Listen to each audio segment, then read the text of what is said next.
अस्सलाम वालेकुम class 9 unit number 1 is matrices and determinants exercise 1.1 and 1.2 first of all we describe definition of unit number 1 first definition is matrix में हमारे पास इस form में होती है कि हम कुछ नंबर्स लिखते हैं डिस्टेंस की फॉर्म में और हम उसे इनक्लोज कर देते हैं बाय स्क्वायर ब्रैकेट्स। तो हमारे पास ये क्या बन जाता है, एक मैट्रिक्स बन जाता है। अब यहाँ पे तो लिखा हुआ है रेक्टेंगुलर अरे, बट यहाँ पे रेक्टेंगुलर जो वर्ड है वो रेक्टेंगल से निकला है, तो हम यहाँ पे हम स्क्वायर भी कह सकते हैं कि रेक्टेंगुलर अरे भी है और स्क्वायर भी है, और हम उसे फॉर्म कर रहे हैं किससे, कलेक्शन से। कौन से कलेक्शन से? रियल नंबर से। रियल नंबर्स मेरे पास क्या होते हैं, 0 1 2 अप टू सो ऑन, ये सारे के सारे मेरे पास क्या होते हैं, रियल नंबर्स होते हैं। और हम उसे किससे क्लोज कर देते हैं, एक स्क्वायर ब्रैकेट से क्लोज कर देते हैं, तो मेरे पास ये क्या बन जाता है, एक मैट्रिक्स बन जाता है। नेक्स्ट मेरे पास होता है row and column.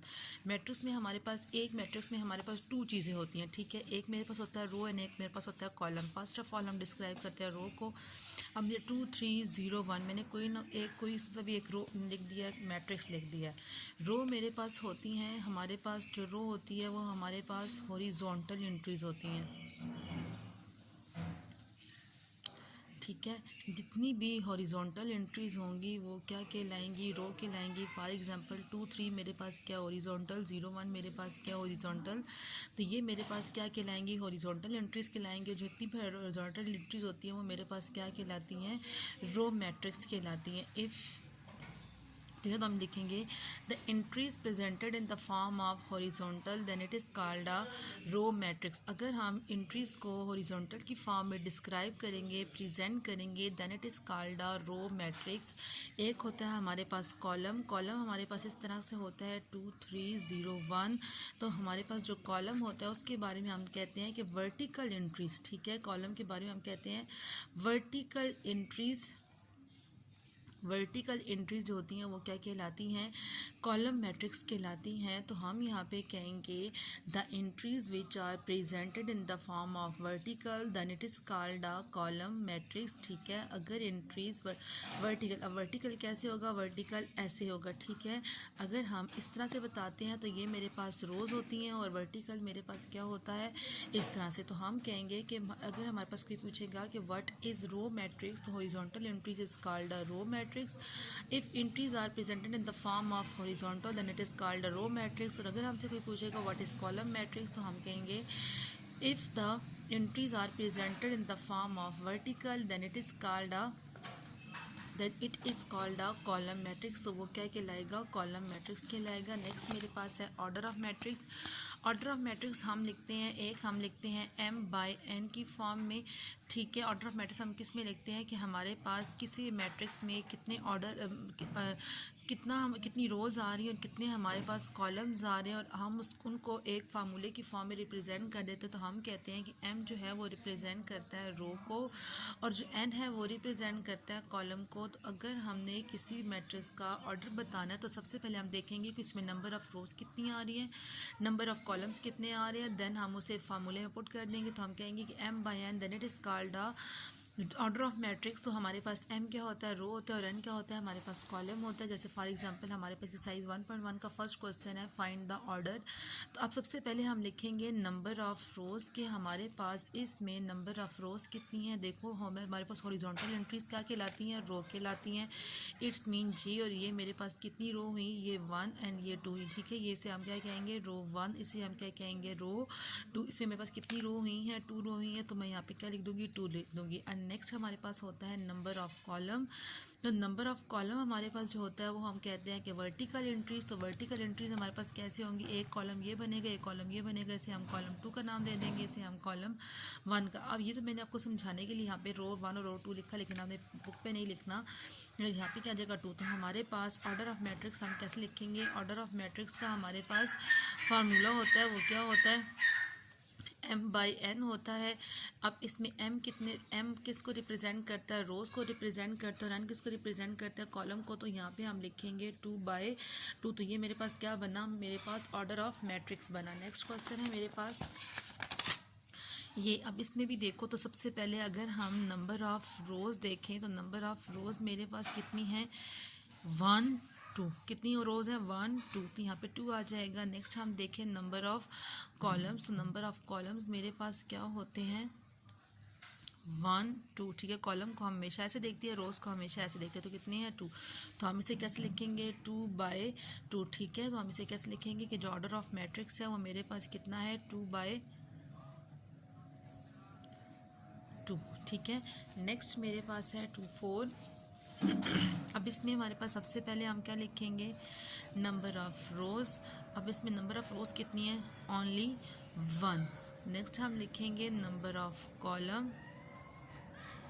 Number of column कितना है? 1 2। कितने हैं? 2। तो यहाँ पे हम क्या लिखेंगे? 2। रोज़ को हम ऐसे लिखते हैं, कॉलम्स को हम ऐसे लिखते हैं। तो हम यहाँ पे क्या लिखेंगे? 1/2। ठीक है, यहाँ पे हम क्या लिखेंगे? जो ऑर्डर ऑफ मैट्रिक्स है वो क्या है मेरे पास? ऑर्डर ऑफ मैट्रिक्स मेरे पास क्या है? 1/2। नेक्स्ट मेरे पास है ये। अब इसमें हम क्या लिखेंगे? नंबर ऑफ़ रोज़। अब इसमें नंबर ऑफ़ रोज़ कितनी है? 1 2 3। पेंसिल से बेशक कैसे कर लो, 1 2 3। तो number of rows 3। Number of columns कितने हैं हमारे पास? इसमें सिर्फ और सिर्फ 1। अब हम कैसे लिखेंगे? 3/1। ठीक है, m/n फार्मूला होता है, तो हम उसे कैसे लिखेंगे? 3/1। और इसे हम क्या कहेंगे? Order of matrix. नेक्स्ट मेरे पास है नंबर ऑफ। नेक्स्ट क्वेश्चन है number of rows. Number of rows कितने हैं इसमें मेरे पास? 1 2 3। कितनी रोज़ हैं? 3 रोज़ हैं। एंड नंबर ऑफ कॉलम्स देखेंगे, 1 2। कितने हैं कॉलम्स? 2। तो हम कैसे लिखेंगे? 3/2। ठीक है, अब हम इसको नीचे लिख भी देते हैं कि ये मेरे पास क्या है? ऑर्डर ऑफ मैट्रिक्स है। ठीक है, नेक्स्ट क्वेश्चन है ये। तो सबसे पहले हम इसमें लिखेंगे नंबर ऑफ रोज़। ठीक है, नंबर ऑफ रोज़ इसमें कितनी है मेरे पास? 1। नेक्स्ट हम लिखेंगे number of columns. Number of columns कितने हैं मेरे पास? 1। तो हम कैसे लिखेंगे? Order of matrix. किस मैट्रिक्स का ऑर्डर कितना हुआ? 1/1। नेक्स्ट हम इसमें लिखेंगे number of rows. Number of rows इसमें कितने हुए? 1 2। सॉरी, रोज़ ऐसे होती हैं 1 2 3। तो नंबर ऑफ रोज़ कितनी हुई? 3। नेक्स्ट हम बात करते हैं नंबर ऑफ कॉलम्स की। कॉलम्स की 1 2 3। कितने हुए? 3। तो हम कैसे लिखेंगे? 3/3। तो मेरे पास ऑर्डर ऑफ मैट्रिक्स क्या हो जाएगा? 3/3। ठीक है, नंबर ऑफ मैट्रिक्स क्या हो जाएगा मेरे पास? 3/3। नेक्स्ट मेरे पास है, इसमें भी सेम टू सेम ऐसे ही करेंगे। Number of rows. Number of rows कितनी हुई इसमें? 1 2। एंड नेक्स्ट मेरे पास है नंबर ऑफ कॉलम्स। तो नंबर ऑफ कॉलम्स कितने हुए इसमें मेरे पास? 1 2 एंड 3। अब हम इसे कैसे लिखेंगे? Order of matrix is equals to 2/3। ठीक है, अब है हमारे जस्ट अभी तक हमने क्या फाइंड किया? सारे मैट्रिसेस के ऑर्डर्स फाइंड किए। अब हमारे पास नेक्स्ट डेफिनेशन है इक्वल मैट्रिक्स। इक्वल मैट्रिक्स में हमारे पास कहते हैं, अब इक्वलिटी के लिए जब तक हमारे पास 2 मैट्रिसेस नहीं होंगे तो हम तब तक इक्वलिटी चेक नहीं कर सकते। तो हम यहाँ पे लिखेंगे if A and B are 2 matrix. ठीक है, अगर ए भी मेरे पास 2 मैट्रिक्स है तो हमारे पास इसमें 2 कंडीशंस होती हैं। एक मेरे पास होती है कि order of A is equals to order of B, यानी दोनों मैट्रिसेस के ऑर्डर क्या होने चाहिए? आपस में इक्वल। नेक्स्ट मेरे पास है corresponding entries are also same. ठीक है, आसान सी है कि डेफिनेशन का आप जस्ट हिंट याद कर लें कि हमारे पास हिंट क्या है, तो आप डेफिनेशन को खुद लिख सकते हैं। सबसे पहले है कि A B are 2 matrices, then order of A is equal to order of B. यानी सबसे पहला क्या है कि हमारे पास क्या इक्वल होने चाहिए? ऑर्डर इक्वल होने चाहिए। नेक्स्ट मेरे पास है corresponding entries are also same, कि उनकी एंट्रीज भी आपस में क्या होनी चाहिए? सेम होनी चाहिए। ठीक है, अब हमारे पास नेक्स्ट क्वेश्चन है, इसमें कहते हैं बेटा the following matrices are equal. तो अब देखिए हमारे पास सबसे पहले हम देखते हैं कि ए की इक्वल कौन सा आ रहा है, यहाँ पे ए में जस्ट 1 एंट्री है, यहाँ पे 2 हैं, यहाँ पे देखो तो 5 में से 2 माइनस करेंगे तो मुझे क्या देगा 3, 5 में से 2 माइनस करेंगे तो मुझे क्या देगा 3 देगा। अगर हम यहाँ पे लिखते हैं कि मैट्रिक्स ए भी 3 की इक्वल है और मैट्रिक्स जो सी है वो भी किसकी इक्वल है 3 की। अब देखो इसमें भी 1 रो है 1 कॉलम, इसमें भी 1 रो 1 कॉलम, तो इन ऑर्डर सेम है और ऑर्डर सेम होने के बाद इसकी इंट्रीज भी आपस में क्या है सेम है, तो इसका मतलब है हम लिखेंगे कि जो ए है वो किसकी इक्वल है सी के इक्वल है। नेक्स्ट मेरे पास है 3, 5, 3, 5 मेरे पास कहाँ पे आएगा, देखो 3, 5 यहाँ पे आ रहा है। एक बार याद रखना, अगर हमारे पास ना इस तरह से एंट्रीज आ जाती हैं जैसे 3, 5 एंड 5, 3, इसमें भी 1 रो है, इसमें भी 1 रो है, इसमें भी 2 कॉलम्स है, इसमें भी 2 कॉलम है, इसका मतलब है ऑर्डर सेम है। नेक्स्ट देखो 3, 5 और यहाँ पे 5, 3 है। अब देखो नंबर सेम है बट हमने प्लेस भी चेक करनी है। अगर फर्स्ट प्लेस पे 3 हो तो यहाँ पे भी फर्स्ट प्लेस पे 3 होना चाहिए। अगर सेकंड प्लेस पे 5 है तो सेकंड प्लेस पे 5 होना चाहिए। तो ये मेरे पास इक्वल मैट्रिक्स नहीं है, ठीक है। नेक्स्ट अब हम यहाँ पे देखते हैं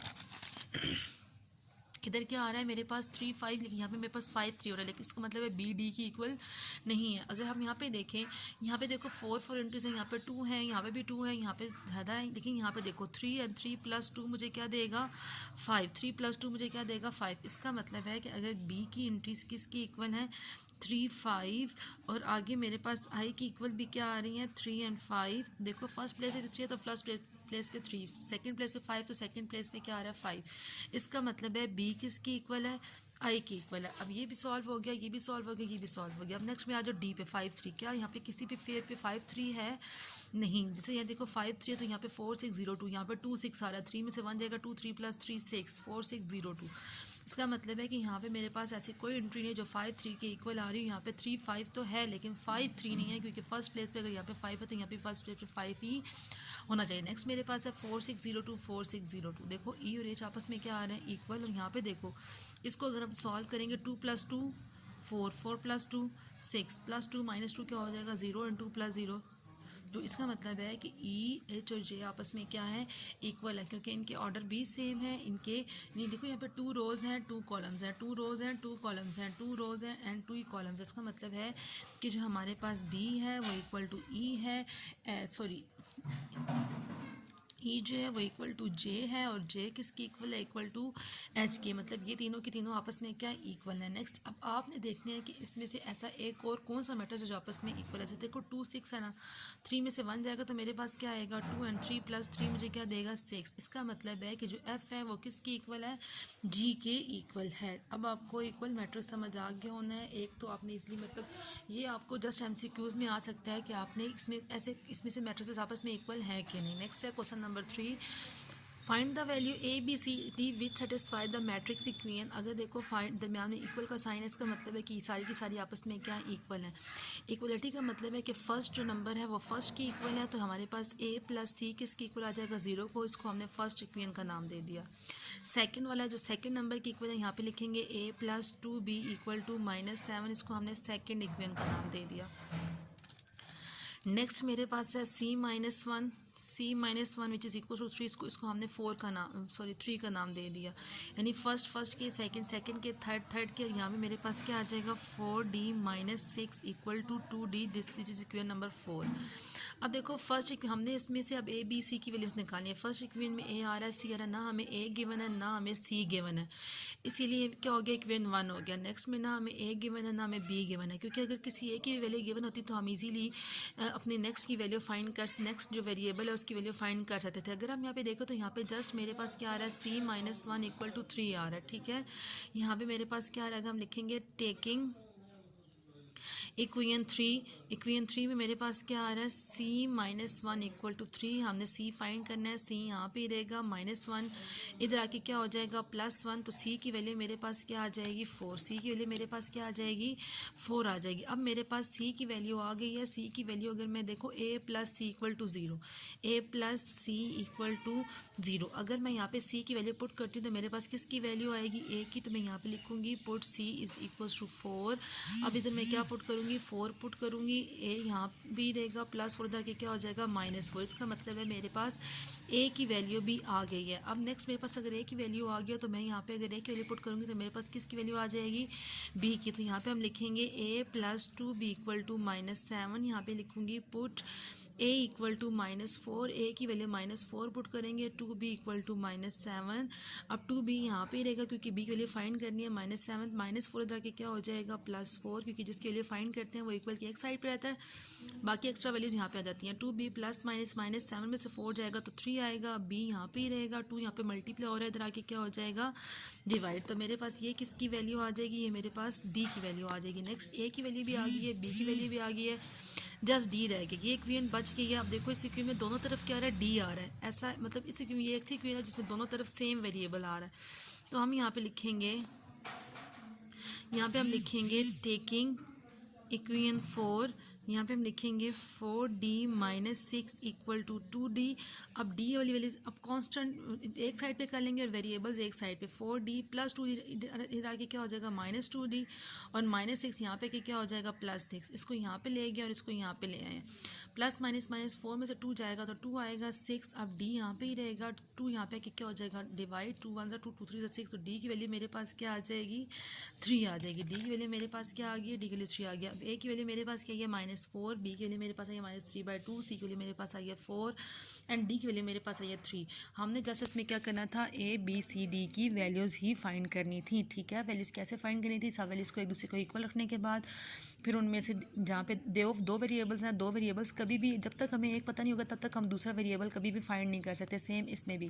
तो यहाँ पे जस्ट सी था तो पहले मैंने इस इक्वेशन को लिया, उसके बाद सी के लिए आई तो मैंने इसमें पुट की तो वहाँ से ए की आई, इसमें ए पुट किया तो बी की आई, और यहाँ से मेरे पास डी की आ गई। अब इस एक्सरसाइज 1.1 में अगर आपको कोई इशू हो तो आप मुझसे डिस्कस कर सकते हो। ओके क्लास, अल्लाह हाफिज़।